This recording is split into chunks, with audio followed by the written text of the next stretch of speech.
Well, good evening and welcome to the Unitarian Universalist Village Church on a special program this evening at 5 o'clock. It's it's an honor to have Brother Beard back again. Some of you know him from a previous visit here, but some of you don't. And so let me just do a quick introduction to bring you up to speed. Uh, Elmer Beard is of course, a retired educator and was a city councilman for, I think, 8 terms uh, for the city of Hot Springs.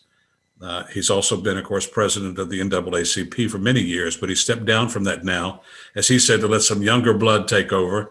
But he still functions as the secretary for the NAAC branch 6031, 6013 here in Hot Springs. And I'm looking forward to, once the COVID is over, he's promised to help us get linked in community and fraternity with the NAACP as well. And so he and I are both looking forward to that. But most importantly to me, I guess I would say that Brother Beard is a sacred elder of this community, and over many, many decades of hard-earned wisdom and insight, he continues to bring his knowledge of our history of a city, as a city and a community, and focus on some of the issues we still seem to have on our plate. But in all the things that he's accomplished in his great life, he's also managed now to add being an author and a poet. And some of that will be a part of his presentation this evening. We're recording this, of course, so that we can put it on our website. He graciously allowed us to do that, so that even if you've got a spouse or a friend or a neighbor that you think would benefit from this, it will be on our website tomorrow for you to share it, uuvc.org. There's a lot more I could say about Elmer. He's what an extraordinary life. I mean, there was a time in his history where he was also consulting and advising the former president, Bill Clinton, on one of his early campaigns for public office. And so, as I say, he brings a lifetime of hard-earned wisdom and insight to share it with us again here this evening.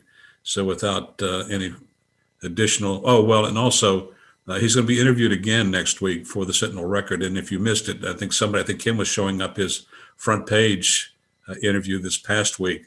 So he's still very much a part of our present and hopefully our future. Elmer, welcome. And whenever you're ready, my friend, begin. Thank you, Brother Walls. As Brother Walls pointed out, I've been here before, so I'm beginning to even feel more at home and comfortable with you. As I come this evening with my second book to share with you, I've been given the permission to point out that it would be available here at the church once I'm gone, and I think I'm leaving about a dozen of those books. This is the way it looks. It's called Let Reason Roll, Race, Religion, and Reflection by the Octogrio, Elmer Beard. And there will be a self-stamp addressed envelope in that book, and feel free to write me back using an envelope and let me know how you feel about it. Any proceeds from this $12.99 book that can be purchased online will go to support the Arkansas Baptist College, from where I'm a graduate, 1961, and it will be help to supply the young men there, mostly young men, some 80 or 90%, with many supplies that they need, and to help provide a scholarship in the future. What I'm doing at the college now, I'm going to point that out from the beginning, I have a mission to raise some $10,000 over a period of 3 years in honor of my late wife, Dorothy, that I met there, and we married while she was a senior and I was teaching here at High Springs. So we are leaving an endowment for the school, and I'm already 2,000 or 3,000 already raised on that. So any donation that you make, forget the $12.99. Any donation that you make for this book, it will go for the Arkansas Baptist College in Little Rock, Arkansas. So I wanted to mention that from the beginning. Let Reason Roll is a book that I published in 2020. And my daughter is the editor of it. She's in Saudi Arabia, and I have with me in the room there a daughter who's Phyllis Beard. She's a local bass player, and I have a son in Brooklyn Park, Minnesota. Now that I've mentioned all three of their names, I can go ahead with some of the portraits that I've written. Because of time constraints, I have in the background to my right a photo on the wall that I hope the viewers can see of my father. And I'm thinking that maybe I should mention him first because such a model he was for me. And that's why he is in the backdrop. The first poem that I will be reading, which is actually a prose version of a poem about my dad, is called What We Gain. And this is a prose writing, just a few verses. And the lessons that I learned from this has helped me up to this point. I want to read this writing about my father. It's called What We Gained. Papa lost his house in a Sunday afternoon blaze. A small crowd gathered at the scene and gasped in shock as our home disappeared in flames and smoke. Papa cried and cursed as he watched his humble abode, which housed his wife and 6 children, go up in flames. When his tears dried, he decided to rebuild the next day.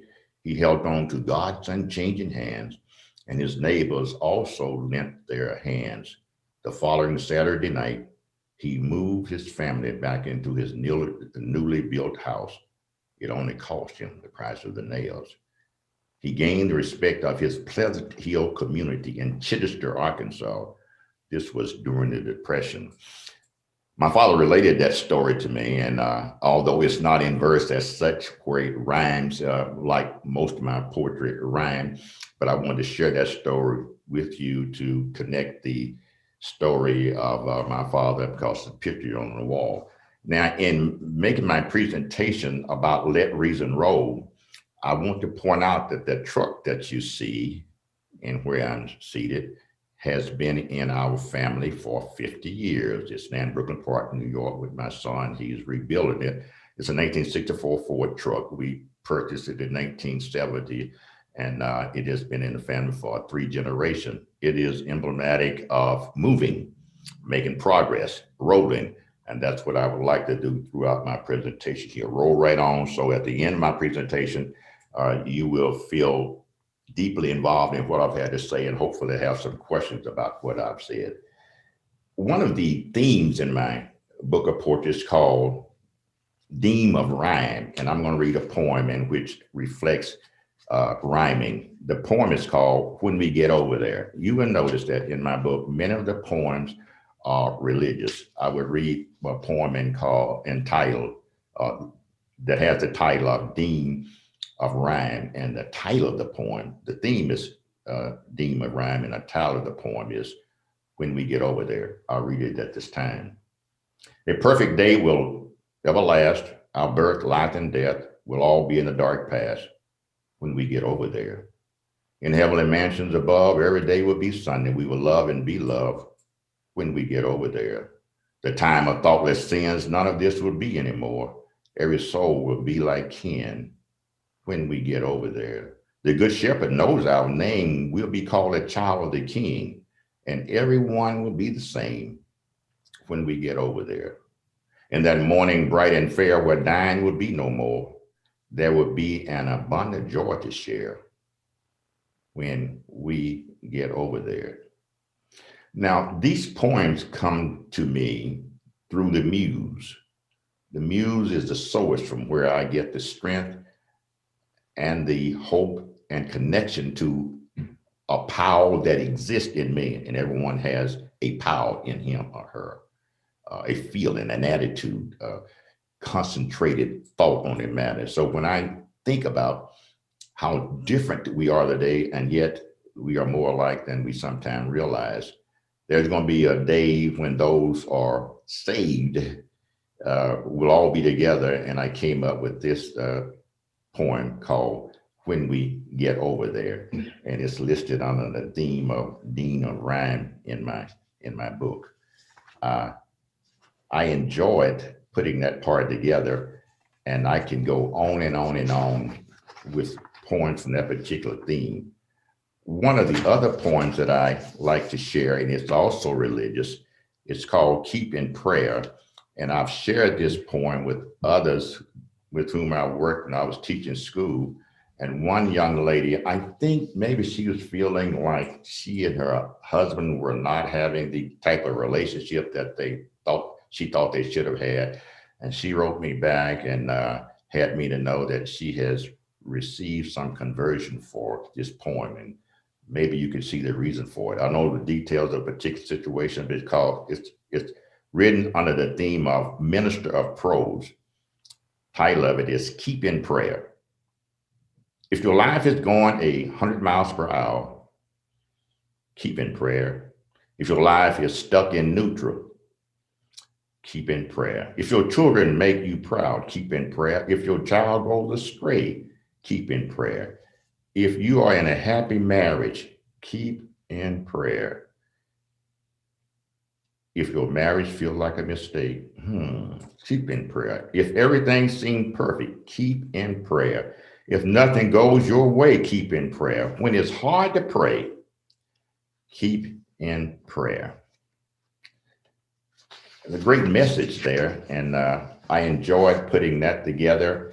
It's related to situations in my life when I didn't know what to do, and I've been told and have studied that when you don't know what to do nothing but pray. On a particular occasion, when the Muse was working with me, Brother Walls, at a time when we were having Seeds of Peace in Hot Springs at the transportation depot.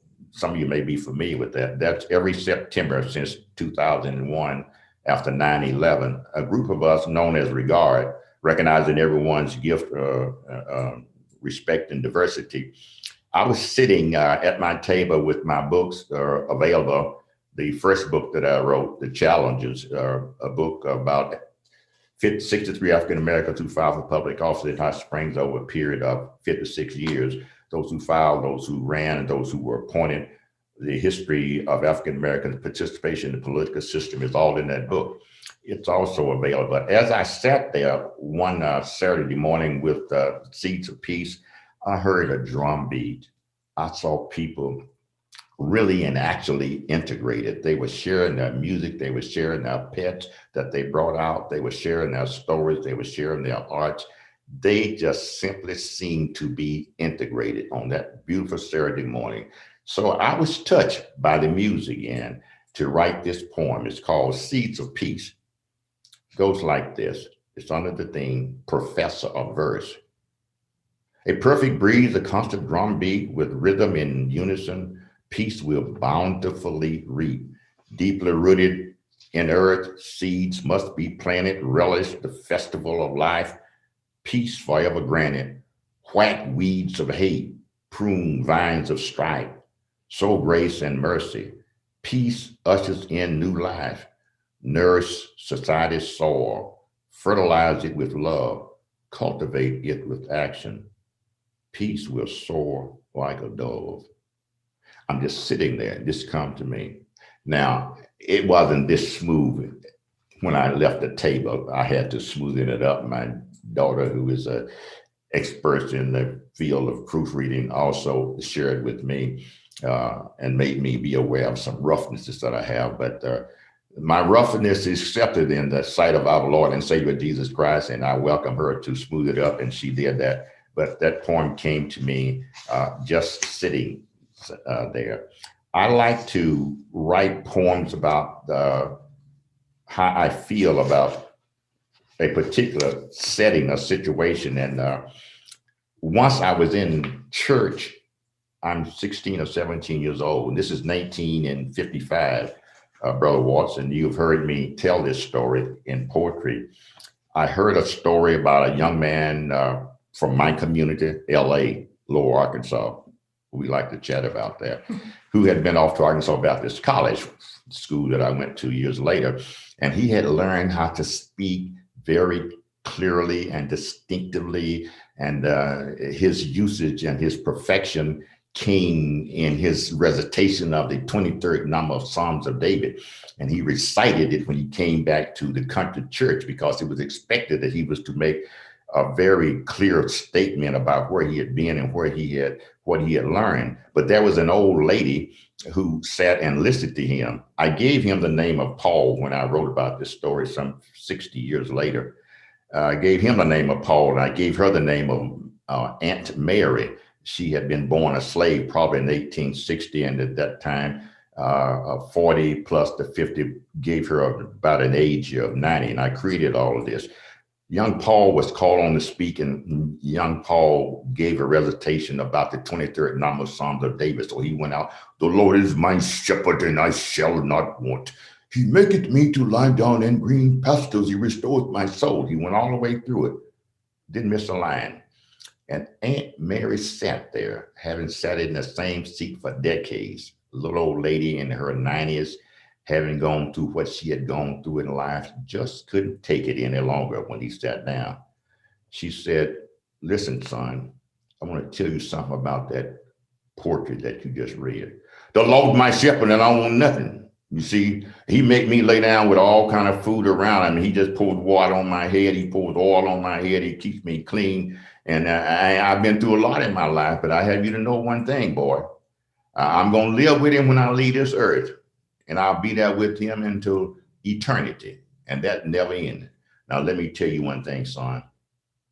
You know the Psalms, but I know the shepherd.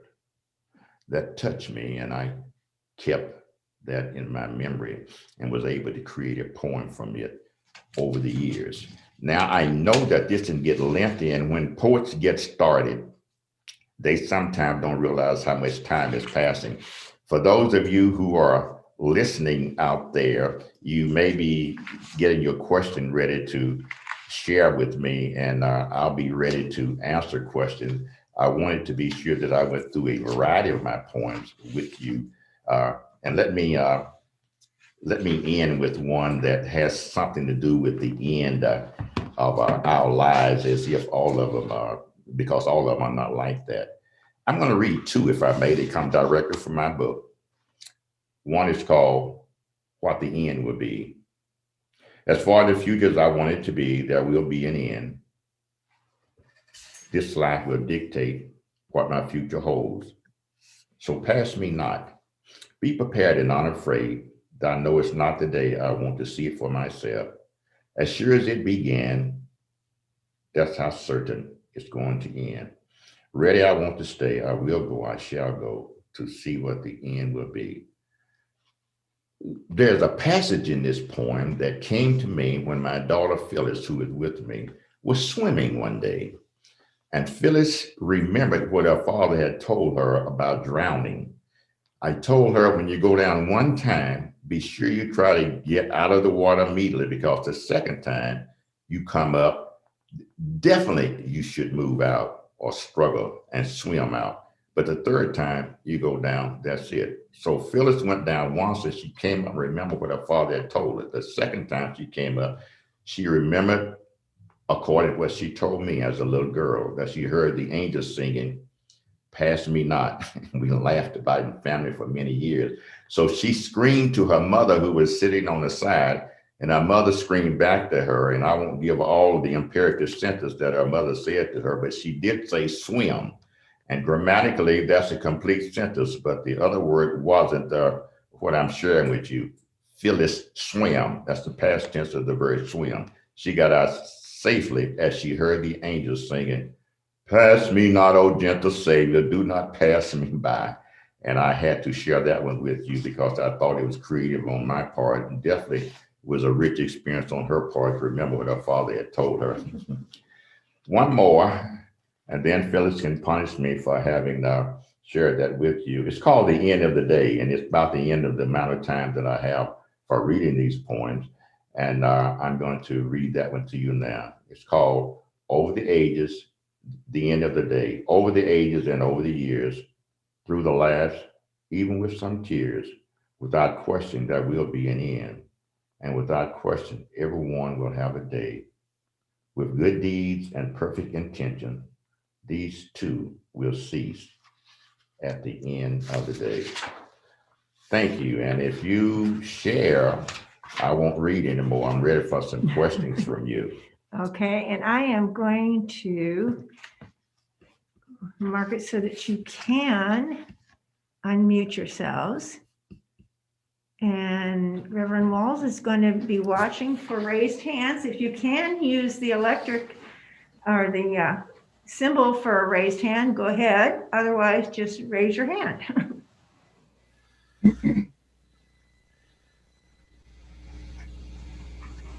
I don't see any hands raised yet. Elmer, let me start with the question. Oh, there's Peggy. Peggy, why don't you join us? What's your question, dear? You're muted. You're still muted. You're muted.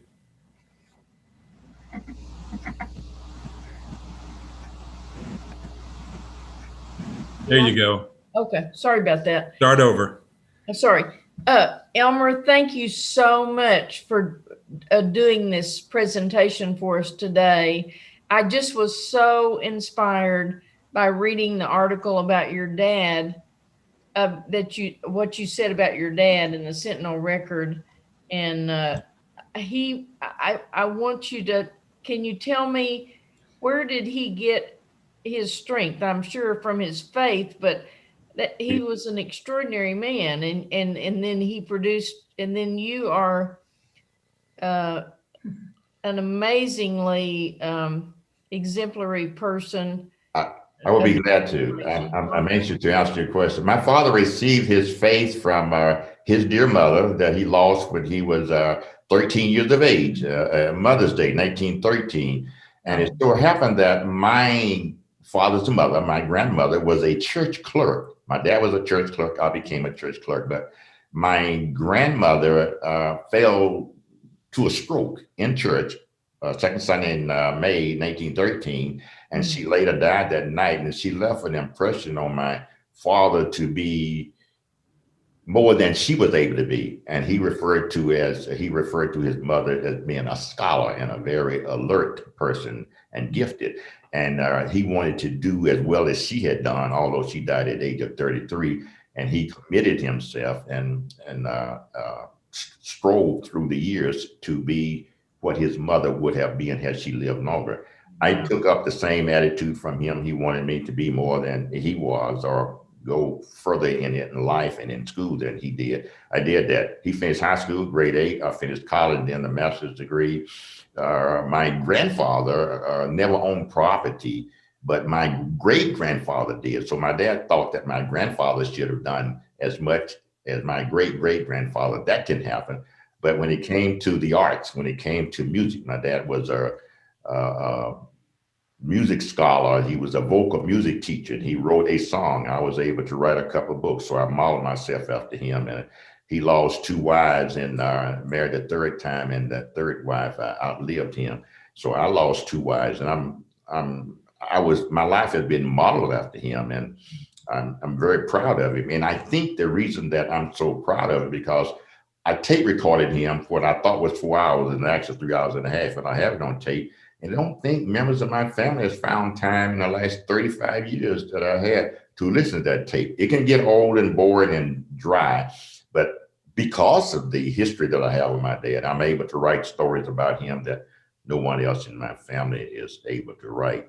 And then when we hear about the problems that young people have today when they come from single family homes, my dad was so strong and so strict. I was glad when he left home in 1951 to go off to Peoria, Illinois to work. And I was 14, 15 or 16. I could, slip and start to smoking the cigarettes. And I had the farm to take care of it and go to town and drive a wagon and become a young man. And then my mother would buy me a pair of low quarter shoes that he didn't want me to have when he came back home. And so I had those low quarter shoes, and my mother defended the shoes and me. And I've been wearing low quarter shoes ever since. So he was orthodox school. My mother couldn't wear certain clothing and makeup on her face and what have you. But through it all, I also have a poem written about that. I'm proud of my dad, very proud. He died at the age of 85. Thank you, Elmer. Thank you. I could keep it shorter, but I can't. Nah, don't worry about it. Who else has a question for Elmer tonight? Vivian?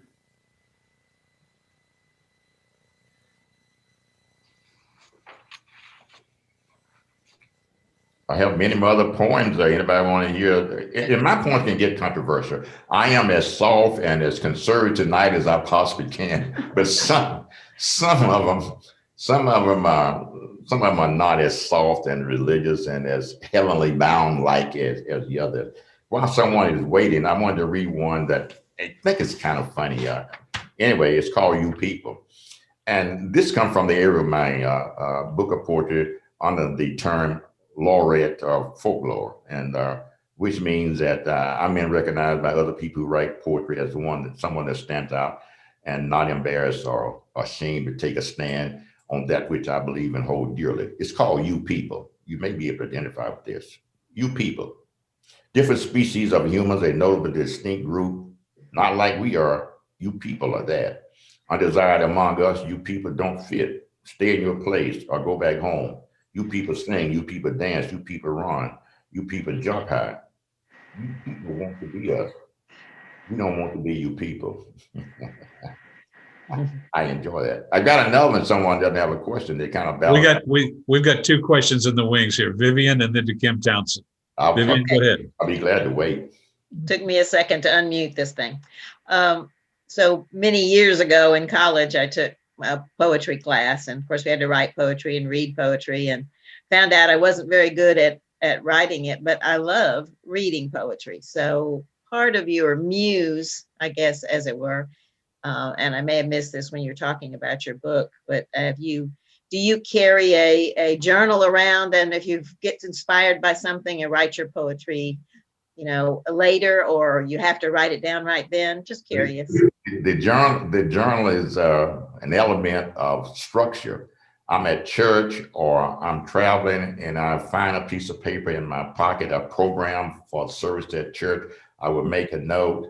I'm listening to the news at night. I have paper in my bed and I make a note of that. That's my style of the journal. What you have reference to is very structured. I am not very structured, but I write and I lose my writing and I write again. And my children help me with my pronunciation and enunciation and with my rewriting. But yes, I write endlessly. And I appreciated your Keep in Prayer poem. That would have been a nice one to have many years ago and to repeat. It's a beautiful poem. Thank you. Thank you. I think we have someone that's waiting. Yeah, Elmer. Yeah, Kim Townsend had a question. Anybody else with their hand up? I was actually going to say, would you please read some more poetry? I don't read poetry, and many years ago, I went to the Sunken Garden Poetry Festival in Connecticut, where I lived, and to hear the poet read their own poetry with the inflection, to me, is so much different than it just affects me more than reading it off the page ever could. So I would love to hear some more poetry tonight. I'm ready to read one that reflects one of mine. I'm gonna create a word here because part of my poetry is called a critic of grammar. I'm going to read one that reflects my disdain for a pattern in our culture in the African American community. And it's about funerals. It's about death. It's called When We Die. When we die, we tell everyone, have you heard, child? It just happened. When will the service be? Okay, we'll fast forward to the service. Once the service occurs, that same person will say, I wasn't there. Were you there? Who sang? Who cried? Who talked? Child, did you make the wake? Was it too long? Did they have food after it was over? How many children did he have? Was there any outside children? And I eventually end that poem. The idea of that poem came from one phrase in it, and that interrogative sentence was, did he have any outside children? A little story justifies that one passage in that poem for me to write it. It was back in the 80s. I was visiting a friend's house, and he had someone doing some lawn work for him. His son was mowing the lawn. Well, I didn't know he had a son. I said, who is that? He says, that's my son. So I did a double take. And double takes is something that you and I do, and we don't know it. We don't know when we are letting it be known that I'm surprised or I'm shocked or what am I hearing? So he said, that's my outside son. Well, being in grammar, the degree in English, I had never used the word outside as an adjective. When you said it was outside sun, I found that interesting. And I know that I had taught English for years, and I have said over and over again, no word is a particular part of speech until it's used in a sentence. The way a word is used in a sentence determines the part of speech it is. And he perfectly used the word outside, which normally is an adverb, or normally is a preposition. A preposition would have an object, but he uses it as an adjective. I just enjoy word games and studying words. Now, on Saturday morning, I'll be in the newspaper doing the word games or doing the puzzles to keep myself mentally open and mentally alert. And my children help me with much of the pronunciation of things and ideas and concepts and people in movies and theaters and in political culture that otherwise I wouldn't have the support of. Is there another question about another poem? I'm enjoying this. Joel's got his hand up, I guess. Joel, right? Yeah. Yes, considering Arkansas today, is your poetry going to head in a positive or a negative direction or kind of neutral? All three, positive, negative, kind of neutral. I've been working on one about the virus for a year now, and I'm wondering how many different titles can I get, can I use for it? It's fake news. It'll be over in a week. Just keep on with your lifestyle. Everything's going to be all right. So we have lost a couple 100,000 people. And so I'm wondering, is that fake? Those who are gone would love to let us know that it's not fake, but we have to see them when we get over there. So I've written a poem about when we get over there. Much of my poem that I'm not sharing with you tonight is political, it's controversial, it is very interesting, and there's a lot of truth to it, and it's funny. I've written one about the National Association of Advancement of Colored People, and I pointed out, without it, where would we be? I'd like to relate one story about the NAACP. In the Brown versus Board of Education, Topeka, Kansas story, you know about what happened May 17, 1954, when we had that Supreme Court decision that made it illegal for schools to be separate in the United States, or made it legal for integration to take place. And in lieu of integration, we had desegregation, and those two words are different. That took from 1848 to 1951 to get the United States Supreme Court. In 1848, even before slavery was outlawed, someone began filing cases in the United States Supreme Court about discrimination of races. This was during slavery. And there were 13 suits filed between 1848. The 13th one was in 1949, 2 years before it went to court in 1951. So that was a total of 13 cases over a period of 102 years. But when Brown versus the Board of Education got the case, Reverend Brown was encouraged to file a case in the United States Supreme Court in Topeka, Kansas. So it went in 1951 and came out in 1954. So the point I'm making about that, if I'm seen to be rambling with this, is that with the National Association of Advancement of Colored People, we have learned over a century to be patient. That would stop fighting. I like to repeat, be patient. Never, never stop fighting. It's worth the fight. And I'm doing that as I speak at this time. Elmer, let me ask you a question if I can. Before we started, you and I were visiting about how important it is to be inside the room where things happen, where decisions are made. And That's correct. I've been reading Stacey Abrams' book called Lead from the Outside. And so I'm curious, from your expertise and experience, you've been both inside and outside the room. This congregation that I serve, they're really wanting to create beloved community, but sometimes we feel almost impotent to make the changes. What advice do you have for us as a group of citizens to make this a better place?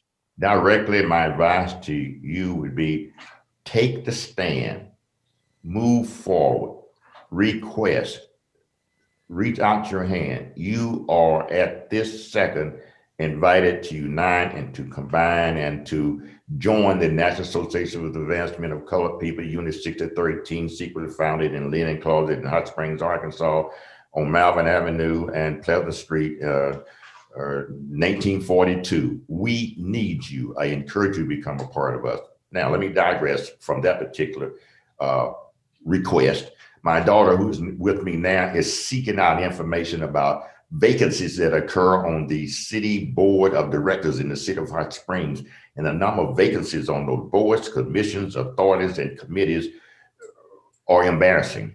And she has a list of all of those vacancies, and she is, as a missionary, seeking to find people to fill those positions, something that I am very happy to see her doing. And she is enjoying it and learning a lot about it. But somebody somewhere needs to discontinue saying, what are they going to do, rather than what can I do? I hope I was direct. Thank you for requesting and then allowing me to invite you to become a part of us, the National Association of Advancement of Colored People. You are welcome. I appreciate that very much. Anyone else have a question or a comment for our guest? Don't be shy. We've got a lot of educators and writers in our group here. Oh, Meg's got her hand up. Go ahead, Meg. Yeah, I just wanted to tell you that last weekend I went to a conference by Zoom in which there were one of the sections was about a group of white women in Louisville, Kentucky, who had been so appalled with the Breonna Taylor incident that they started a small group, very hesitantly, White Women for Anti-Racism. And they put out feelers to their social friends, and very soon there were 100 people, and then there were 800 people. Amen. And what they did was to take the lead, to do what the Black people in that community said that they needed them to do. So they had their, they advised all their members to join NAACP and to join the other organizations in Louisville that have been working on racial justice forever. And they are to the point now where they want it to be a national effort. Because, as they said, white women, there are more white women in the United States than any other demographic. That is true. That they could do things. They could bring about some change. And I wondered whether you have seen anything like that in Hot Springs.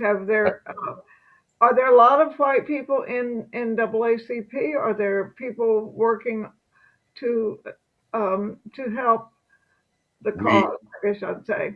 We do have white women in the NAACP. Many of them that we have are members with reservation, and they're somewhat quiet. They realize their surrounding and the atmosphere, the tempo, the condition, the circumstances.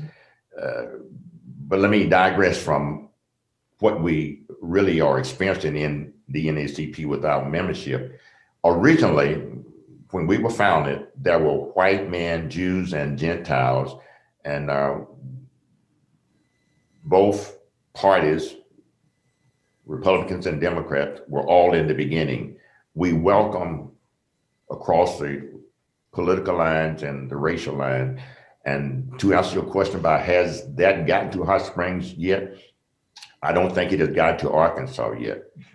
I don't know how far deep down south it has got yet. And I would rather be wrong than to be right in this case. And I would encourage that kind of thing, that kind of program or project to take place in Arkansas. And I welcome anybody listening, that if anybody will ever hear what I'm saying now, you are welcome to unite with the National Association for the Advancement of Colored People. And I have not memorized, I know every amount that one can pay to become a member. At birth, right out of the womb, it's $100 for the 100 years. You are a member of the rest of your life. and up to age 14 is $400 for life membership from the age of 1. And after the age of 400, I believe that's 14 to 18. And after the age of 18 is $750 for life membership. $750 for life membership means $75 for 10 years. Every member of my family, including my 2 late wives, are life members of the NACP. And after the $750, there's a $1,500 amount for another card. It's either gold or silver. I think it's gold. Gold passes silver. And after that, it's $2,500, $5,000 for organization. And Brother Walsh, we can go into details and I explain and show you that in ink, and we'll find out what we can afford and how God is going to bless us in this united effort to have your church, our church, my church here to unite with us in our efforts in the community. I'll be praying tonight, and as I pray often about this effort in Kentucky of these women, and I pray that the Lord will bless them and keep them protected in this missionary work. Thank you for that. Yeah, I had the luxury of being welcomed to the NAACP chapter in Dallas when I was there, and eventually on the executive council. But because there's not anything here actually in Hot Springs Village, I was unsure about Little Rock and Hot Springs and others. So I'm glad to know that we can join, because, you know, I think speaking for the church as a whole, we're very interested in 2 things. One, becoming allies and advocates for social change, but also, you know, we need the expertise of making mistakes in safety as we try to decenter the white story in our world. And so, you know, if we're not in community, if we're not allowed to stumble, and like you were talking about the woman in your church who was 94-year-old, have somebody that loves us to say, you know, now you might not want to do that anymore, but here's another way to look at it, another way to behave, another way to speak to the new future together. So we all need practice about how to be in true community together. And if we're not actually with each other, it's hard to do that kind of work. So I appreciate the invitation on behalf of our church. And I'm sure a lot of us would want to be a part of that. And when you said we could actually drive to Malvern and Malvern Avenue, I'm anxious just to make a road trip. So we'll be down there a lot. Anyway, I think you said Malvern and Grand. Is that where it is? Our office is 127 Pleasant Street, which is off of Malvern Avenue. We're on Pleasant Street. We are the oldest African-American district in the state of Arkansas. I mean, we're trying to hold on to one main street. Actually, it's a section of the town, Malvern and Pleasant, and the streets that cross it. Let me make one comment about 302 Garden. 302 Garden is the home of the Phipps family, and there's a member of the Phipps family who did the research with the Dawes for Brown versus the Board of Education to make that decision. It's a very historical community. And I'd like to share that with you and give you the details on how that happened. Those members of the Phipps family were members of my church, the Royal Baptist Church, that was destroyed by fire on the 20th of December, 1963. All that's a part of the history that I'd like to share with you. But you're welcome to that community. We're trying to save it. We're trying to rebuild it and hold on to it. You know what else I'm looking forward to? You know, I've only been up in this area for 3 years, and some of our members are brand new, but poetry night down on Central, down there at the Coffee Collective. Right. Been down there. I'd love to be there at night because we've got some poets in our church that have presented their work down there, and I'd love to have a few coffee nights out there sharing poetry and getting to really become comfortable in each other's presence and deepen the friendships that we need to go forward to create beloved community. Let's go around again and see anybody else have a comment or a question. Yes, Linda, go ahead. Yeah. Good evening, Mr. Beard. Good evening. Linda Ragsdale here. What would you say, what are you most proud of, or what would you say the NAACP has done that you think has been most beneficial in Hot Springs over the years? Over the years, that which the NAACP has done that's most beneficial and which I am most proud is to have filed a suit against all of the 7 school districts in the county, one of the highest number of school districts in the state of Arkansas.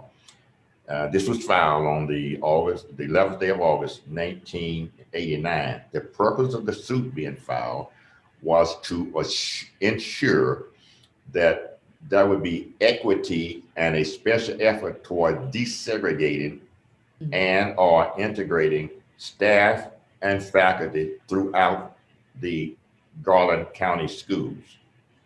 That is a brief answer, and I can give you more details on that. By doing so, we have in Hot Springs schools that are unlike any other public schools because we have a program known as the Bachelor Program. The students are competing against students all over the world in the level of study that they have. And I can give you more details when we talk about this at another time. But these programs are only available in the Hot Springs School District. That's where we get the busing in for the students who qualify to attend these special schools in Hot Springs School District. Now, that would not have happened without that suit. And every school district in Garland County is under court order at this time. That is what I am most proud of. I am concerned, however, about what will happen to that suit once I'm not around anymore. I feel like my daughters and my son and others will help keep it alive. Well, I highly recommend you continue to do those word puzzles in the paper. That resonates with a lot of the people in my church. My proudest moments are always Sunday when I can finish the New York Times crossword. Any other questions from those of you that are here that I can see? Any? Well, Elmer, do me a favor. Wrap this up for us. What closing words do you have for us? We do intend to become allies of the efforts that you've already begun and have fostered, including the NAACP. But what closing comments do you have for us as we wrap this up tonight? My closing word for you as we wrap this up is to be no more afraid or reserved in your effort to step out and reach out to help make Hot Springs, Garland County, the state of Arkansas, and the world a better place, and more specifically, offer. And Brother Walsh, you have said that, and I haven't been able to reach out and say, let's go with this effort with the NAACP. Choose a particular area in which you want to make a difference. Be non-reserved at any other time. Take the step, make a difference, and you will be like a snowball. You'll get larger and become stronger and a bigger and more powerful difference maker as a church as you go along. I want to note one thing. Your church is the only church in Garland County that I've seen taking the kind of stand that you've taken about public, political, and social issues. So I want to say thank you for the stand that you have taken. We had our election here, or we have had elections voting at your church. Right. And the sign that you have out front says more about what you believe and the stands and that you have taken than any of you members of this church or you, Brother Walsh, would ever know. So let me say thank you for that and continue. Well, we appreciate that. I would just say we can't help ourselves. You know, we want more than we can achieve. But Stacey Abrams in her new book says always want more and never be afraid. And you echoed that too. So on behalf of a grateful church, it's great to have you back again. As I said earlier, stay healthy, stay sharp, stay on the, I grew up in the West, in the Gulf Coast of Texas. We did a lot of surfing. So I want you to make sure you hang 10 and stay on the front of that surfboard as long as you can. I thought it would tell me what that means. Well, it just means stay agile, stay engaged, stay on the point of the sword, I guess I would say. So Anyway, it's a treasure to toes on have you board. with us. And it's a treasure to have you with us. It was nice to meet your daughter too. And know that there's an open invitation. When you have more to share, we want to hear it. Bless you, my friend.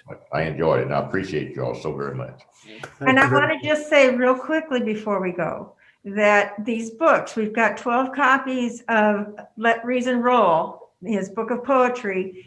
And I'm going to ask Meg to send out an announcement in the morning. I'll send you an email, Meg.